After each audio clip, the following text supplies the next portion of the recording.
वार्षिक परिणाम अभिलेख पत्रक कैसे भरें, आज इसे हम देखेंगे।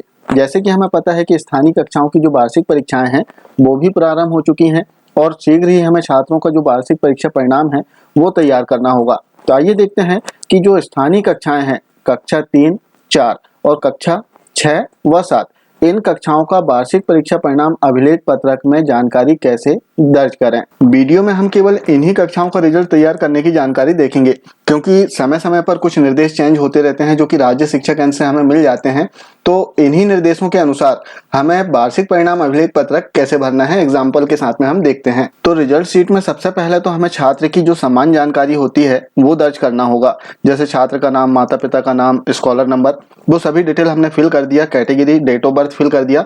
इसके उपरांत हमारा कार्य शुरू होता है, जिसमें सबसे पहले हमें छात्रों के अर्धवार्षिक परीक्षा में प्राप्त अंकों को दर्ज करना है। अब चूंकि आपको पता है कि अर्धवार्षिक जो परीक्षा थी वो 50 अंकों की थी, जिसमें 30 अंक लिखित और 20 अंक प्रोजेक्ट के थे। तो इस प्रकार से 50 अंक में छात्र के जो भी प्राप्त अंक हो वो आपको दर्ज कर लेना होगा।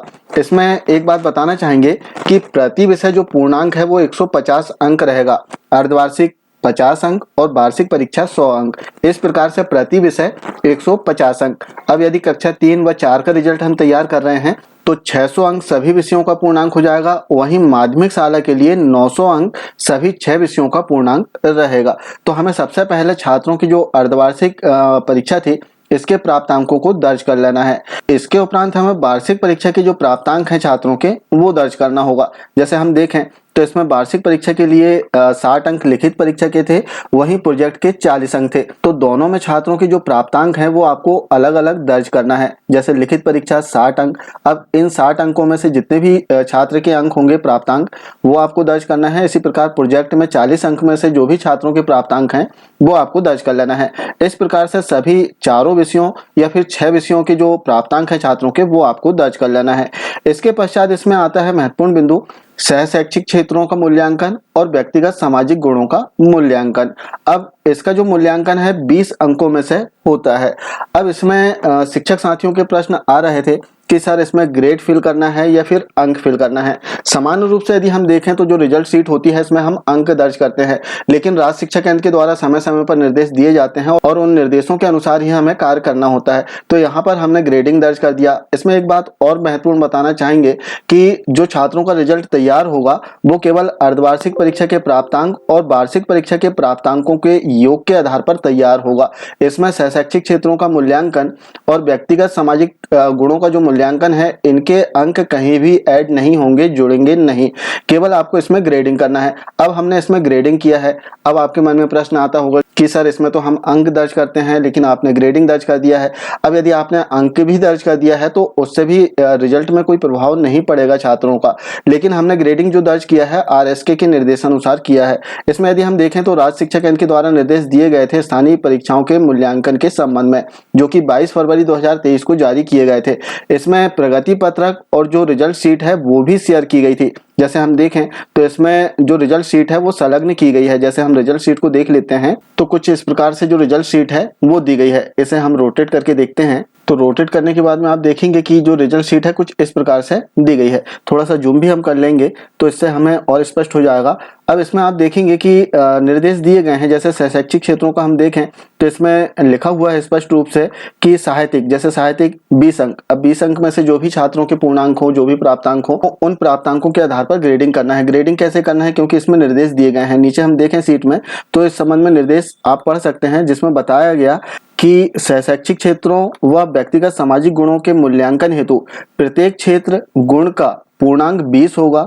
जिन माह में शालाएं संचालित हुई हैं उन माहों में विद्यार्थियों के शैक्षिक क्षेत्रों व व्यक्तिगत सामाजिक गुणों के आधार पर, आगे और इसमें लिखा हुआ है कि इस आधार पर ग्रेड अंकित किए जाए, किंतु इन्हें वार्षिक परिणाम तैयार करने में अधिभार न दिया जाए, अर्थात इनके अंकों को वार्षिक परिणाम में जोड़ना नहीं है। साथ ही इसमें बताया गया है कि इनके आधार पर आपको ग्रेड अंकित करना है। जो सीट शेयर की गई है राज्य शिक्षा केंद्र के द्वारा, इसमें नीचे टीप में अंकित किया गया है कि इसमें ग्रेड अंकित करना है। तो इस आधार पर हमने इसमें ग्रेड अंकित कर दिया। अब इसके उपरांत आपको टोटल कर लेना है। टोटल केवल शैक्षिक क्षेत्रों का मूल्यांकन होगा, अर्थात अर्धवार्षिक परीक्षा में छात्रों की जो प्राप्तांक हैं वो आपको जोड़ना है, साथ में जो वार्षिक परीक्षा है इसमें छात्रों के जो प्राप्तांक हैं वो आपको जोड़ लेना है। अर्थात कॉलम नंबर 11 से कॉलम नंबर 28 तक इसमें आपको ऐड करना है। निर्देश में भी आपको देखने के लिए मिल जाएगा कि क्रमांक 11 से 28 तक आपको इसमें टोटल करना है, और जो भी टोटल आएगा तो इस आधार पर आपको इसकी ग्रेडिंग निकाल लेना है। अब यहाँ पर चूंकि माध्यमिक शाला के लिए रिजल्ट तैयार हुआ है तो 672 छात्रों के जो प्राप्तांक हैं वो हुए हैं टोटल सभी विषयों के, और इनका जो पूर्णांक होगा सभी विषयों का 900 अंक। तो 900 अंक के आधार पर जो भी ग्रेडिंग आ रही है छात्रों की वो आपको यहाँ पर दर्ज करना है, और लास्ट में छात्र का जो उपस्थिति दिवस है वो दर्ज करना होगा।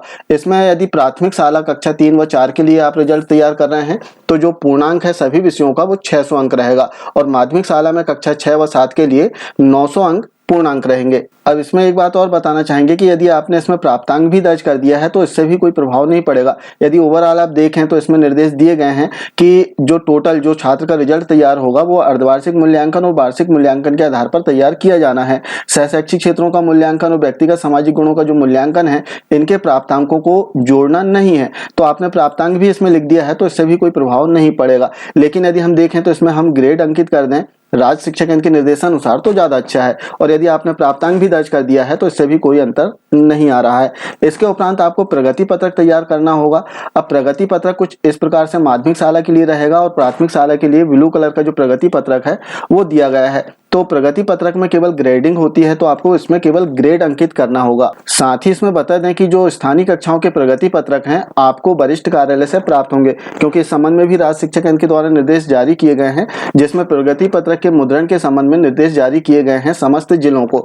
तो जो प्रगति पत्रक है जैसे लास्ट ईयर भी आपको प्राप्त हुए थे तो इस सत्र में भी आपको प्रगति पत्रक स्थानीय कक्षाओं के लिए प्राप्त होंगे। साथ ही इसमें एक बात और बताना चाहेंगे कि जो रिजल्ट आप देख रहे हैं केवल स्थानीय कक्षाएं कक्षा 3 और 4 वहीं कक्षा 6 और 7 इनका रिजल्ट तैयार करने के लिए जानकारी है। कक्षा 5 और 8 का जो रिजल्ट है वो दूसरे प्रकार से तैयार किया जाएगा, वहीं कक्षा 1 व 2 का जो रिजल्ट है उसका तरीका कुछ अलग है। तो केवल कक्षा 3, 4 और कक्षा 6 व 7 इनके रिजल्ट के लिए आप इस जानकारी के आधार पर अपनी शाला के छात्रों का रिजल्ट तैयार कर सकते हैं। ये थी स्थानीय कक्षाओं का रिजल्ट तैयार करने संबंधी एक महत्वपूर्ण जानकारी। आशा है जानकारी अच्छी लगी होगी। मिलते हैं कुछ इसी प्रकार की जानकारियों के साथ में नेक्स्ट वीडियो में। तब तक के लिए जय हिंद।